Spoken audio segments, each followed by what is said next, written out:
I didn't do anything today. It's just Tuesday. Yeah. How many days is this? I was only with them half day. Like they were doing something. I like the images.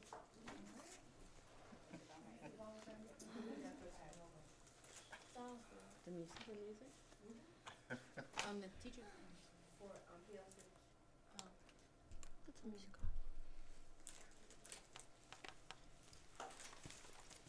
Hello everybody. Welcome to the PTO meeting of November 19th.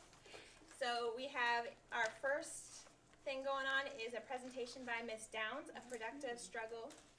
Come on up. Yay! Ms. Downs is the first year teacher. Let's hear from Ms. Downs. Okay, good evening. Oh, she's good. And then, Good, Ms. Downs. did you have a chance to read the article, anybody, or any bit of it? I read through it.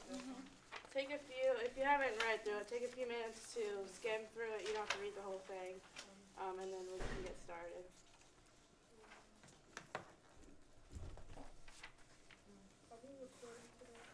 Yeah, all You're on camera, presentations Mr. have to be stood up and right there in front. You're okay. All presentations have to be, people who present today have to stand up right there. The X on the floor.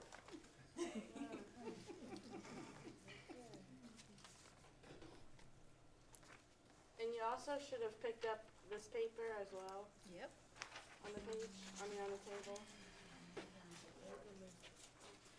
So with this paper that shows the data, me and Ms. Metz came up with some questions to ask, kind of like a survey to ask the students how they felt about math and making mistakes in math.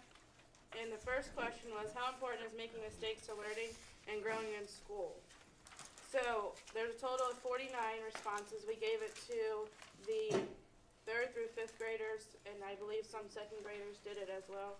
And for the first question, it's kind of hard to understand the data, but based on the MPS scale, if it's 50 or higher, that's good. If it's 50 or lower, that's okay too. It's not bad.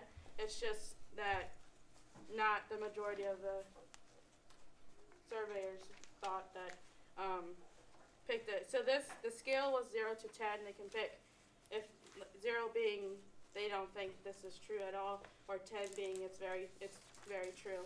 So you can see that they scored a 28 on it, which isn't bad, but like I said, 50 or more is good. 70 or more is excellent.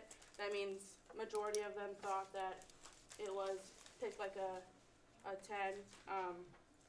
So the second question is, how important is creativity to learning math? And they got a little bit higher on this one. That's good. The third one is, how much do you believe that you can learn math at the highest level? They got higher on this one as well. And then the last one is the one that we really want to focus on. It's choose the option that works best, that is most important when you work in math class, and the options were reasoning and thinking about how you can solve a problem, getting the correct answer, effort and taking your time in solving the problems that you're given, and asking questions of others, ideas or ways that they think. The color didn't show up, but the two that scored the highest was the reasoning and thinking about how to solve the answer, and effort and taking your time. And when me and Ms. Metz sat down and looked at this, we thought it was very surprising, because those are the two things that are most important in learning math. Learning the reasoning of why we're doing the certain concepts, thinking about how we can solve it, not just worrying about getting the answer. I know in class we do a lot of times where we tell them, don't even focus on the answer right now, focus on what we're talking about, how you can solve it. So that was good, we thought that was good to see. So you can keep that, it's just to show you a little survey. You can go on. So to start out, what does it mean when your student struggles? Anybody have any ideas on that? I guess it just doesn't come naturally for them, maybe. doesn't come naturally. Yeah. Anything else? So, oh, go ahead, Clay. I'm sorry, they're having difficulty. Difficulties? Trying to do something. Yeah. So when we talk about when your student struggles, how many of you, if they're doing homework with you or if they're talking about something with you, how many of you, when they struggle, you just tell them the answer? And it's okay. Be honest. I mean, it's okay if you just tell them the answer. That's kind of where we're going with this whole article that Joe Bowler did. She is a professor at Stanford University in mathematics. She was born and raised in the UK. She went to college in the UK, and she's really into mathematics and making it to be something that kids can learn meaningfully, and also being able to do it. She wrote several books about having a growth mindset in mathematics, and so one thing that she really, you don't have to go on yet. One thing that she really wanted to focus on is it's okay if you tell them the answer, but the main thing that she's focusing on is try to help them through it. If you tell them the answer, then they're not going to learn from it because they got told it, so they're just going to move on. But if they work through it and they work through that struggle, then that's when they're learning and that's when they're understanding it. Now you can go on. Don't click anything else yet. So, you can click it now. Walt Disney. Did you know that it took Walt Disney 302 times to get the financing to make his Walt Disney World in Florida? I mean, not Florida. Yeah, Florida. Next. Colonel Sanders, the founder of KFC. It took him 1,009 times. He got rejected 1,009 times before somebody finally took his chicken recipe. And now it's a big known chain. Next. Thomas Edison had 1,000 unsuccessful attempts to make the light bulb. And now you can see today we have plenty of different types of light in light bulbs. And finally, Dr. Seuss, he was rejected 27 times before he was able to publish his first book. So the reason that we threw this in here is even some of the most famous people struggled, and now they are the most successful people. Other people are like Abraham Lincoln. It took him a while to get to where he was. He was rejected. He was fired from a political job that he had, and finally he became president and was a very successful president. Okay. So our brain needs struggle. If it doesn't have struggle, it's not growing. This is located in paragraph 2 of the article. And in here, she was just talking about how making mistakes is most helpful for our brain. If we don't make mistakes, then we're not learning, we're not growing, and we won't be able to do more than what we can if we do make mistakes. And she just really wanted to tell you that knowledge can be earth-shattering, but if it's not for the fact that we struggle, then we're not going to retain that knowledge and we're not going to learn from it. Next. 2 things, and she mentioned this in paragraph 7 of the article, which is on the back. 2 things that are very key to learning is discovery and curiosity. If our students don't have the opportunity to discover or to be able to show their curiosity, then they're not learning and they're not going to be able to get the information that they need. So one thing that we really wanted to bring out of this article is to let your students discover. If they're, and us as teachers are doing that as well, if they're struggling, instead of telling them the answer, you can give them a way to discover things that might help them solve it. And doesn't only have to be in math, but you can give them, like, for example, in class when they're struggling, teachers give them what we call manipulatives, and for example in math, and they can discover not just one but many of them and see which one works best for them, and then eventually they'll be able to figure it out. And then just allowing them to have that curiosity about what they're learning about or what they're doing, it will definitely help, and it will allow for more of the productive struggle and not giving up and just not giving them the answer, allowing them to discover and have that curiosity. So, should we plan for students to struggle as teachers and as parents? If you're learning something new, you're not a genius. You're not gonna know everything. So Exactly. That's what I try to tell my students is a lot of the time they say that things are hard for them, and I say, and she mentioned this in the article as well, on under paragraph 2, she said, when students look at me and say that is hard, I say that is fantastic. If they're not telling you that it's hard, that means that they either get it or they're just telling you that just so you can move on. And if they're not telling you it's hard, they're not learning because they're just flying through it. But if they tell you it's hard, that's the opportunity where you can have them have the discovery, have them show the curiosity, and have them work through it instead of giving up. Any other ideas on how we can plan for struggle?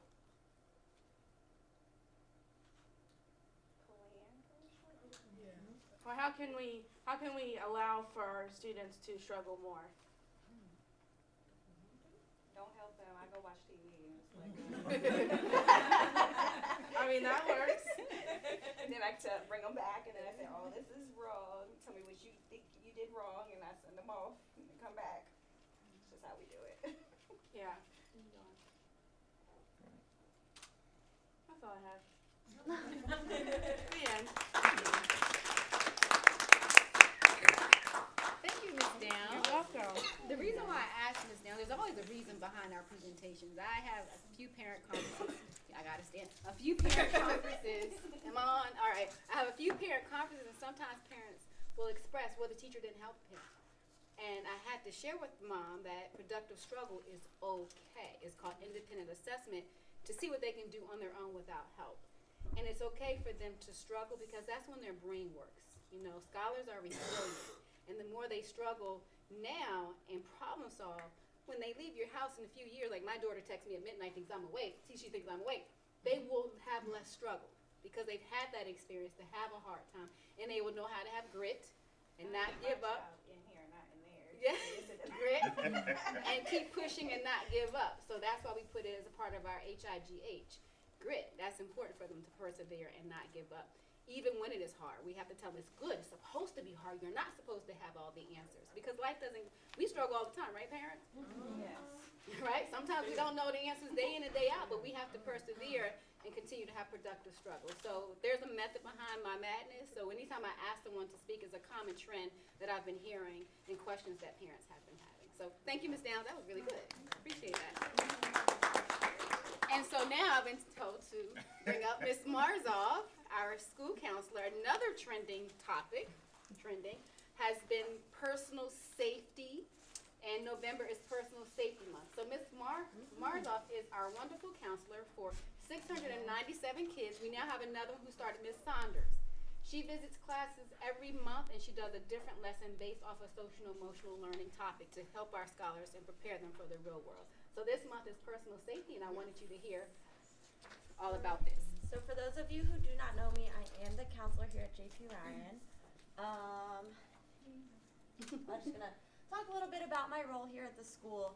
I provide direct and indirect services to the class, to students. Most of my time, about 80% of my time, is spent with direct services with the students. So that is through individual counseling, group counseling, and classroom lessons. The class, am I? You're good. Keep going. You're good. Am I on the Facebook? The classroom lessons are monthly in every classroom, and those standards and lessons are set to me by my supervisor, and we follow the American School Counseling Association standards and ethics there. So, and then indirect services are most of the times where I'm in either an IEP meeting, student support team meetings, working with our community resources like our Tri-County counselor, and working with a lot of our PBIS incentives in the school. So most of what I'm going to talk about, but while I get to personal safety, is the classroom lessons. We use Second Step. There's a big picture down here with all the resources that come with Second Step. All of the elementary school counselors in Charles County utilize this program. It is a research-based program that is used across the country. And then as I did more my own research, I found out that it's actually used in 70 different countries. We are fortunate enough that all of our elementary schools here have each set, 1st through 5th grade. Each grade level has its own set of lessons, its own language that scaffolds off of each other. We also have 2 bundle sets that are in addition to the main curriculum, and that's our bullying prevention unit, which I utilized in October, and our child protection unit, which I brought with me tonight. So these are all the books. So this goes from 1st, 2nd, all the way up to 5th, 4th, and 5th. So each grade has a language that is appropriate for them where they are developmentally, and it builds off of one another. Is this So language that you are reading to help guide them, or are they reading this? this is it's like a very scripted and guided lesson. You can take a look at it, any of them if you want. That I read from and I utilize while I'm I'm doing the lessons. The lessons are given to me by my supervisor. She says for this month, for 1st grade, you're teaching lessons 1 and 2. There are videos that go along with it, posters. It's very age appropriate for our students as well. Yeah, I don't know why we need to protect motors, but come on. So these are just some of the lessons that I cover as I go throughout the year.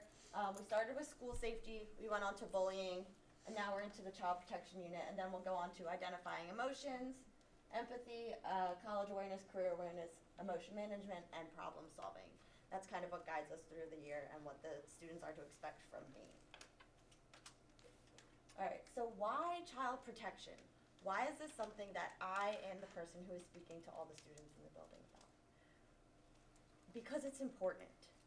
It is extremely important. And we had a lot of conversations as the elementary school counselors with our supervisor about what does this look like? How do we help the students understand this? How do we help the families understand why this is so important? From Dario and Donnelly in 2002, it talks about actually sexual abuse with children. And it says a complex mix of parents, families, children, community, and environmental characteristics can contribute to child abuse and neglect. The most effective prevention strategies are those designed to address these multiple influences. So the 2nd step protection unit is a combination of these books and the curriculum I have here with that bundle, and it goes off of some of the skills that I'm already teaching the students through 2nd step and those lessons in there as well. So it supports the original curriculum that they've created, and it continues to reinforce a lot of the skills that they go off of in these additional lessons and books that we have. Yeah, we gotta go back. So I have a quick video. So the Committee for Children, I believe it's right at the bottom of the book. The Committee for Children does this 2nd step and the research behind it. So they have a great website that gives awesome talking tips for parents. It's called earlyopenandoften.org.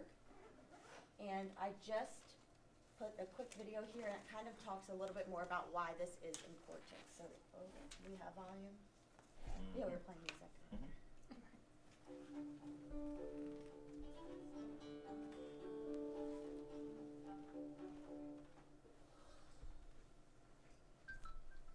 Did you get that letter from school? I thought you'd text me. Safety skills, fine, but touching safety? Hold on, calling you. Tommy took it last year and we're doing it again with Kim this year. Okay, but why touching safety? Because it's important.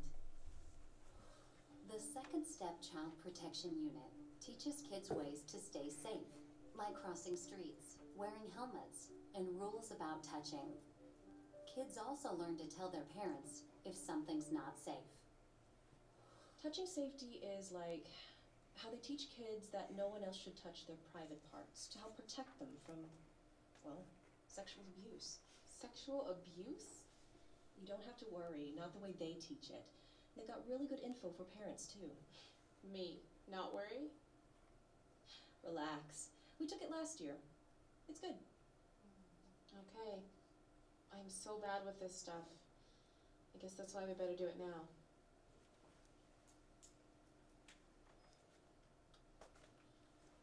How am I gonna talk to Brianna about this? To help kids stay safe from sexual abuse, talk to them in ways they'll understand. This program has talking tips for you and activities to do with your child. Let's go, honey. Mom, that's private. That's right. What did they call that again at school? The touching rule, remember? Nobody should touch you. Here, Right? And if they do? I tell you. Perfect. Wow. Now we're talking about it. To help protect your kids from sexual abuse and keep them safer, talk to them so they'll talk to you. This program will help you talk together. So before I move on, when I meet with the students and I was speaking with them, I asked a lot of them, how many of you guys have had conversations with your parents about what is a safe and what is an unsafe touch? And I was wildly pleased with the amount of students who raised their hand and said that they've had these conversations with their parents before. It's hard and it's a challenging topic to talk to students about, but with the next slide, I believe.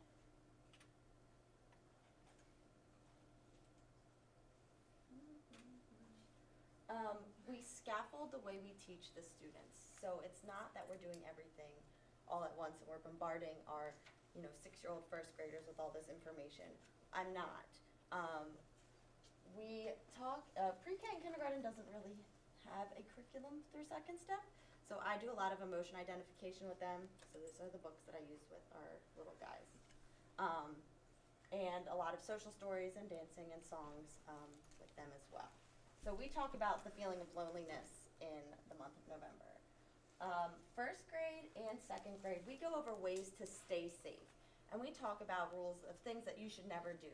Never getting on wheels without a helmet, never using a sharp object like a knife without having an adult's help. And the main rule that I talk about with each one of our students is our always ask first rule. Always talk to your parent or the person in charge before you do something, go somewhere with someone, take something, and it kind of goes back to that stranger danger, which is more of the language that I feel like a lot of us adults are familiar with. But we go back to always ask first. If you feel uncomfortable, if you feel like it's not safe, and that's a lot of the language in first and second grade, go talk to your parents about it. Go ask them first before you go somewhere. So that is our topic in first and second grade. Third grade, we review that always asking first, making sure they understand that they need to talk to their parent if something uncomfortable happens. But then we also start talking about what is safe and what is an unsafe touch. So a safe touch makes you feel cared for. It's those high fives, fist bumps, hugs. Whereas an unsafe touch is something that hurts your body. So the pushing, the kicking, the scratching, whatever that may be. And when I say we scaffold on things we've already learned, we talked about, with bullying, our 3 R's. We talked about ways to recognize it, report it, and refuse it. And we do the same thing in this unit. We have them for the students, and this is for our older kids. And again, I hang these up and we talk about them a lot. So we have our 3 R's. This is our, I think, 3rd, 4th, and 5th grade use this poster. So recognizing, reporting, refusing. So we talk about ways to say no, using your words that mean no. No, that's not okay. I don't like it when you touch me like that. I got hurt. Using your words, using your assertive skills. And we talked about these 3 R's with bullying, and we talk about them again with keeping yourself safe and child protection. So a lot of it does scaffold off of things they've already learned through their lessons with me. When we get to 4th grade, we start talking about an unwanted touch. So something that may feel safe, it doesn't hurt your body, but it makes you feel uncomfortable, and you don't like it to happen. So we talk about more of our refusing skills with that. And practicing ways to say no. And again, going back to recognizing.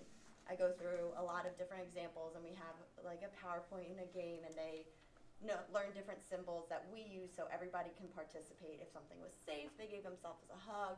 If it was unsafe, they showed me like an X, and unwanted was like a refuse hand or stop sign because they knew they had to use that skill, refuse. So it's a lot of reinforcement of those behaviors.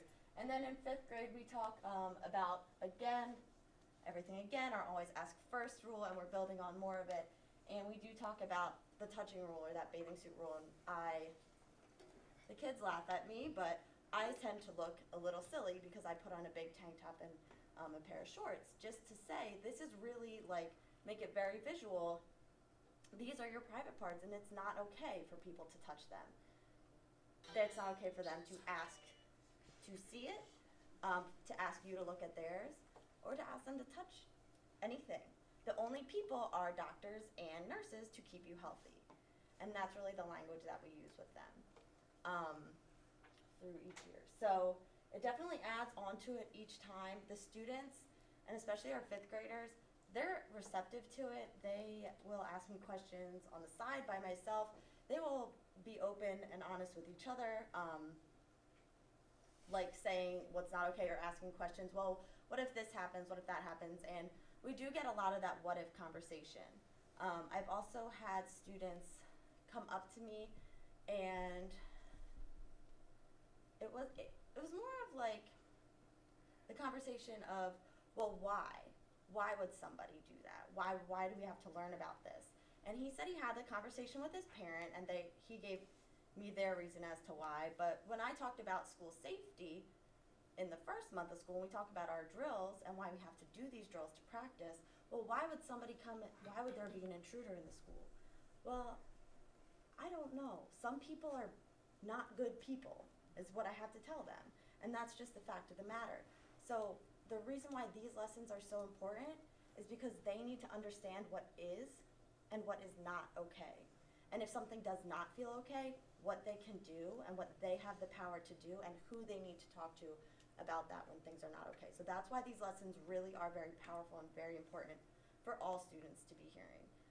And so this is not a JP Ryan thing, this is not a Miss Marzoff thing, this is a Charles County thing across grade levels in elementary in the month of November. So, so my lessons, yeah. Again, it reinforces, so this is actually the bullying lesson, so it's recognizing, refusing, and reporting and refusing that they saw last month, and this is some of the pictures that they saw this month. So we talk about assertiveness, using your assertive voice. It's not whispering, it's not yelling or screaming at anybody, it's your I'm serious, this is important voice. And then we talk about our 3 R's again. So we're constantly reinforcing skills that they've already learned with me. And how is it presented? It's not just me standing up there the whole time.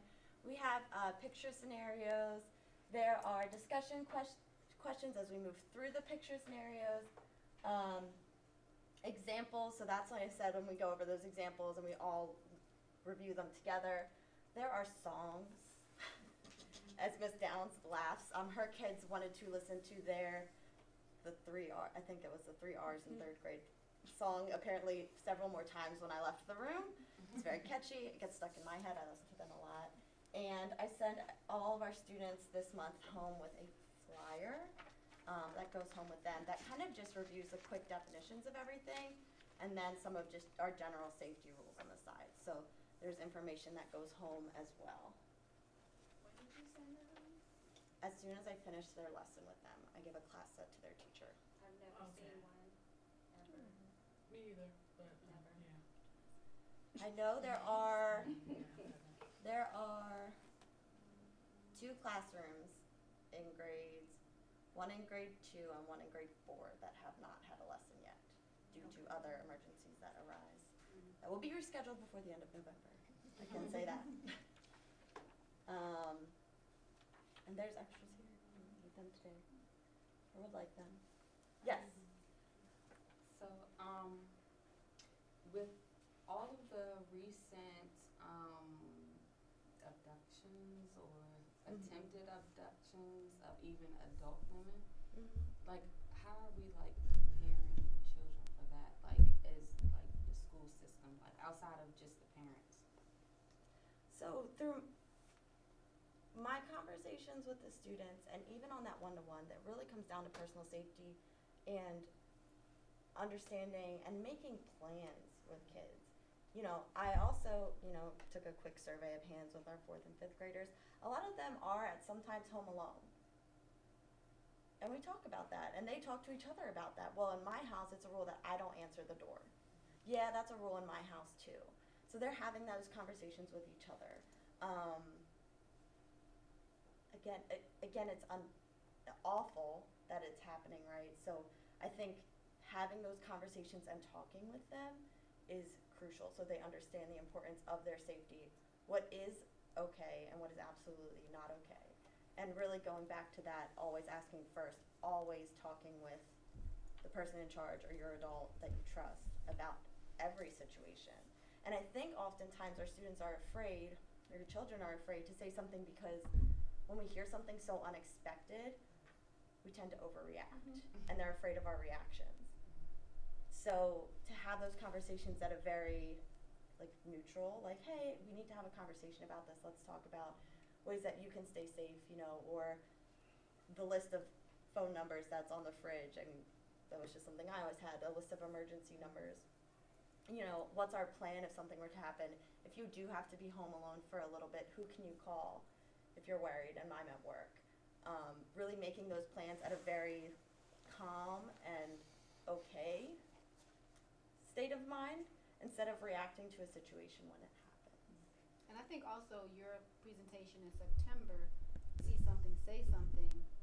If there's something does not look right, if it's a car that does not look right, they'll tell us. Like someone was in the bathroom, somebody's doing something unsafe, or the staff is like, there's a car. When the first day of school, was security for the cheerleaders. The staff's like, who's this man walking around?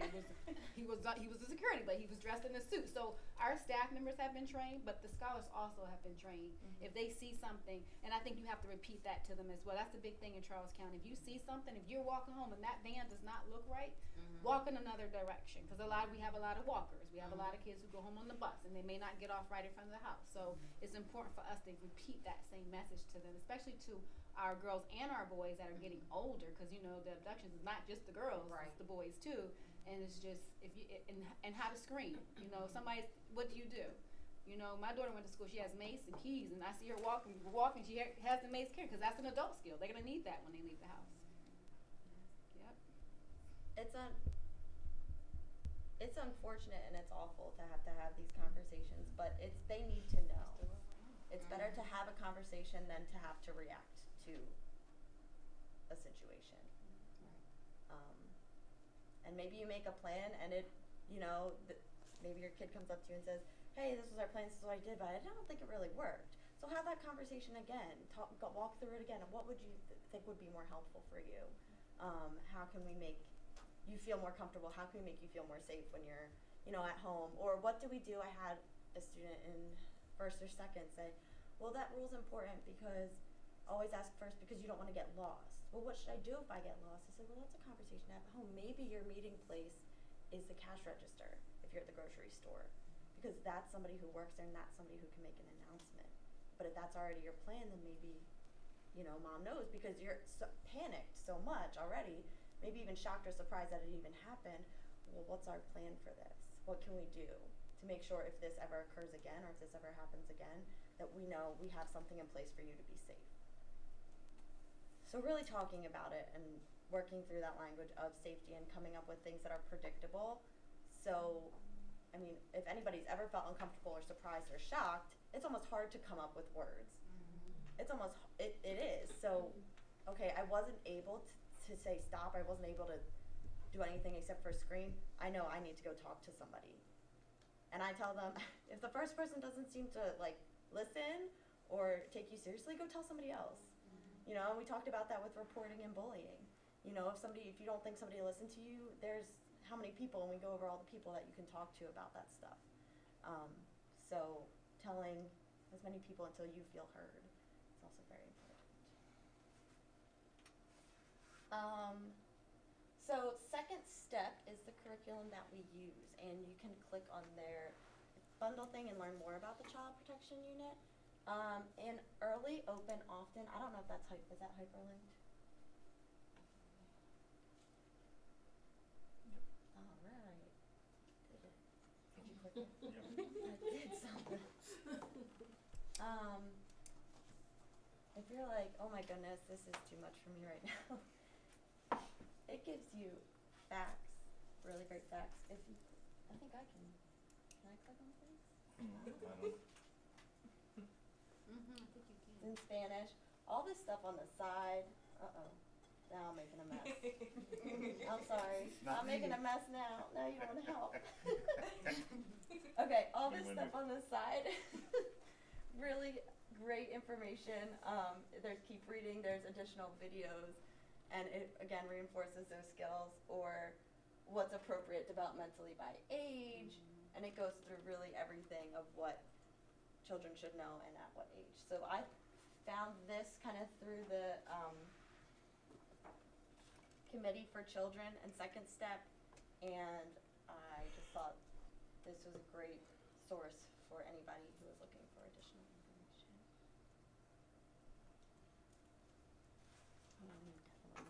And this is the, And this is the second step. I have like a login and stuff, but up here at programs and child protection is what I clicked on.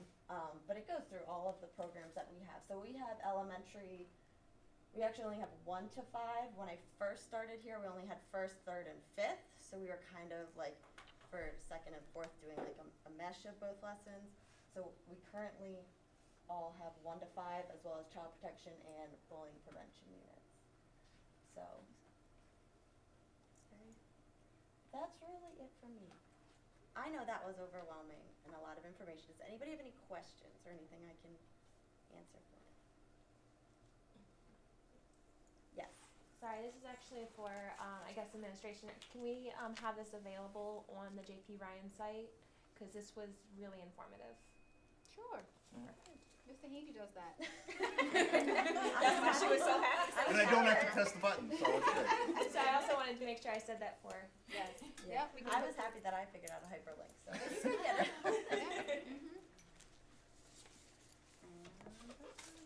I'll leave these up here if anybody would like one of these. And you know we can also do, we can email that. So if it's not going home in that folder, I can email it as well. And the presentations from today, could they be sent to me as well? Because I like to add those in the PTO.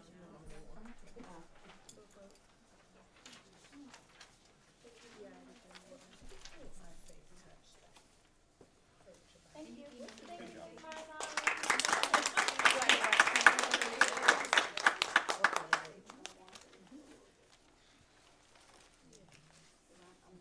All right. So on to PTO, our current budget, we've actually gotten from starting at 127,667 to start with. We're now at 1,617 and 95 cents. So that consists of PTO memberships, which was 392. We had the Ohana Snow fundraiser on back to school night, which was $60. Reading night, we kind of broke even, and it was -5 cents. But that's okay. Spirit nights. So the 2 spirit nights that we had was Chipotle and Chuck E. Cheese, and that was a total of $1,248 and 35 cents. So I think the last one we had was Chipotle, and that was $374. But for PTO general, so for the custodians and for the bus driver appreciation week, it was -$83. So we spent $83 on those 2 events. And I think it really paid off because of their appreciation. They felt really good about it. And what was not included in this is the box tops we actually raised $309 from box tops. So keep scanning, keep clipping. We are still collecting scans and clips, And anything that's scanned and clipped, I'm still counting them towards our next contest, even though we haven't officially announced it yet. So, like for instance, we have, I believe, 20 cents from Mr. Brooks from your class. so for instance, and then I know one class actually has 75 counts already. Wow. Yeah. I gotta go scan. So I mean, some of them were from late submissions from the event, so they submitted a week after we were taking in the contest from the end of October. Yeah. All right. And it's also not including the $300 we decided to award for the affirmations. The affirmations we're planning on to have towards around the Christmas break or the holiday break. So when they come back for the new year, it's a new year. The bathrooms are newly renovated. Alright. Did you guys schedule a date? We didn't schedule a date, but the school is open on the 23rd, 26th, 27th, 30th, and 31st from 7 a.m. to 3. Mr. Howard let us know. Yeah, from 7 a.m. to 3. So I know one of the parents wanted to assist. I did text him and let him know what we've come up with.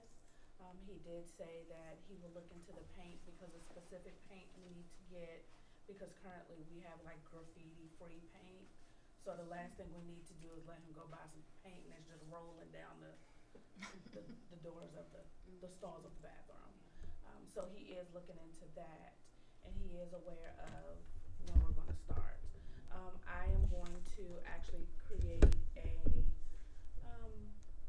visual, because I'm a visual person, of what the affirmations will be, what they'll look like, how we will want them on the doors, so we can kind of discuss that, get approval on it, and then the art teachers that wanted to assist, it was a couple of additional teachers that wanted to help, along with one of the parents, they could come together and bring all of our thoughts and images to fruition. So the children aren't helping, the high schoolers aren't helping anymore? I know that's it. That was one of the things we wanted the 5th graders to try to help, but now, since we're doing it during Christmas break, well, winter break, sorry for Christmas, winter break, hopefully when we wouldn't need any additional assistance, unless someone has a kid and they want to do community service or something like that. Can they start community service in elementary? They could start anything in elementary. Okay. But I think it would be a nice surprise for them to come back, like Yeah. a present to them. Like, Yeah. here's your winter break present, you know, and it would be refreshing for them to go in the bathroom, and we won't tell them and see their response when they go, oh, what's in the bathroom, you know, so. All right. And next up, They might stay in there too long. well, she asked me to present that. That's why I just did. You should have told me, then she could have presented to me. I was not prepared for this today. She's so funny. Good afternoon, everyone. I am the PTO secretary, so I have the pleasure of drafting the meeting minutes after every meeting. So I do apologize that there are 3 pages of good detail, but in order for us to move forward, we do have to vote and accept the actual meeting minutes from the last meeting. So if you all can take a couple minutes, review the minutes, and then for all voting paid members, you all can vote if you all accept the minutes or not, and if there are any discrepancies. Green if you approve, red if we do not. Should probably grab mine.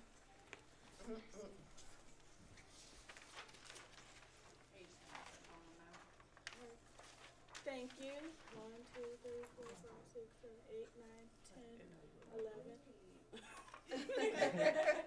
Thought you were We just have telling a- us that. I know. Me too, I was like. We do have 11 votes for approval, so thank you so much.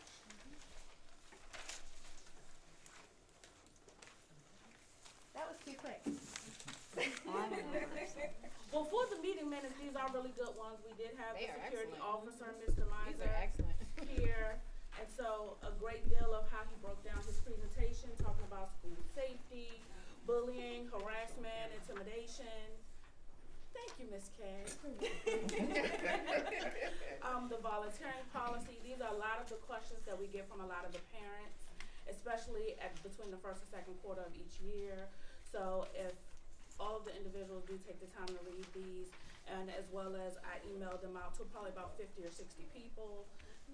I mean, it's really, really good language and detail to just talk through and just read through, at least with your kids, because I know I read them through with my son, and a lot of people, as well as the kids, don't really understand a lot of the safety mechanisms the school put in place to keep them safe.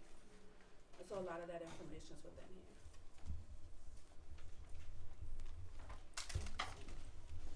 All right, so I'm going to do a really quick overview of last month's accomplishments. So we've had our Chipotle night. We had a very large turnout for that. Woohoo! We had our box tops.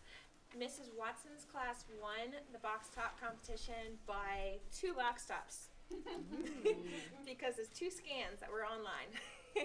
So she did a good job.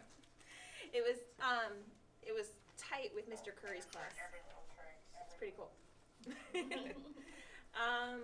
Bus driver appreciation day, we had something small for each and every single, or bus driver appreciation week. So we had something small for every single day of the week, including s'mores, soda and chips, water bottle with some little mixers with it, and we had one day with cupcakes and candy. We also had our reading camp out. Not much of a turnout, but it was a change of an event at last minute, so it wasn't expected to be too much of a turnout, but it was still fun. We had a bunch of kids that were running around playing. It became a dance party. But there was a lot of kids that liked the reading going on the screen first, so that was good. Turkey raffle bingo night, we had a large turnout.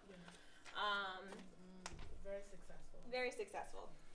So we actually raised $147 from that. That's not listed in the budget as well. We did not sell concessions, so we made it a big community event. We actually got a lot of donations from that, including 4 tickets for AMC Theater. We got a $20 gift card from Safeway. We ended up getting a $50 gift card from Target. So a lot of donations from the community for all of those events. Famous Dave's $10 gift card and a sauce bucket. It took me a while to figure out what sauce bucket was, but it's really cool. It's this big old thing. So, upcoming events. So we have our holiday shop coming up on December 9th to 13th. Right there in between that, we're going to have our holiday craft night on December 10th. And on the holiday craft night, we're going to have our clothing closet from clothes that we're hoping to get donated between next Monday and December 6th, I believe is when I have the end date for that. And so people can come in during that event and pick up clothes that fit their kids, and even for adults too. I was hoping to add where some kids, some parents, if they're unable to make it to that event, they just press a little, check a little button saying that they would like to create an appointment. So it would be an appointment after the event, so anything that's left over. And we go first come, first serve in that as well. And Yes. maybe we could use the leftover clothes for some of the classrooms. Sometimes they have accidents, they get dirty on the playground, they rip and tear, and if they don't have a change of clothes here, we may have something that could fit them that they can change into.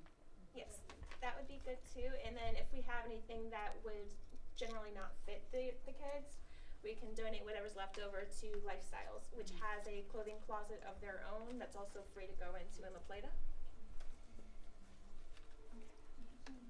And so for holiday craft night, I would like to go ahead and create a budget for that. I was thinking $200, because holiday craft night is going to be a full free night. I mean, other than the holiday shop extending over here. But holiday craft night over there is where kids can go and create crafts as gifts for their family. Parents can go and get clothing for their family. So I want to make sure that's all free for the families. So I would like to create a budget of $200 for that. We need a vote. And Green what for would the- agree, red for disagree. If anybody has any questions ahead of time. What would the 200 entail? 200 entail anything that would go towards that. So that would include crafts, if we have any left over for concessions like drinks, juices, snacks. Maybe wrapping the present. Definitely wrapping. All right. Any more questions before we finalize the vote? Did we finalize that already? Okay.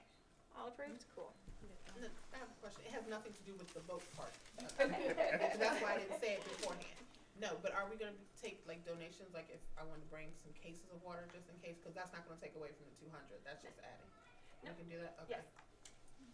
Yeah, we're hoping not to actually use the whole 200, but if Okay. we don't, the thing is, I would rather have a larger budget available than not. Mhm. Unfortunately, I've been putting a lot of my own money into this PTO. So I'd rather have it ahead of time and just have it available, rather than not have it available in our next meeting, be like, can I get refunded for some of this? Right. Okay. Because our next meeting is after the event.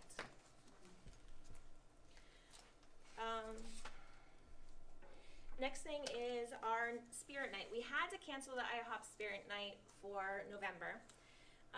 So we were trying to reschedule it for January. Does anybody have any views on that? Any questions? All right, so I need a vote, yes or no? January okay for IHOP, and I'll go speak to the manager and find out a date. Okay, sounds good.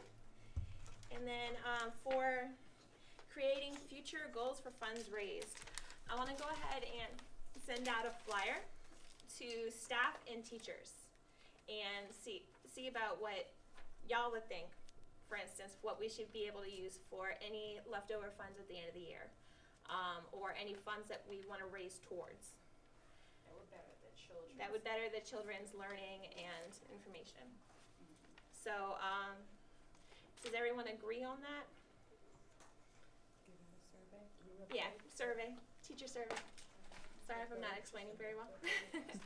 No. Okay.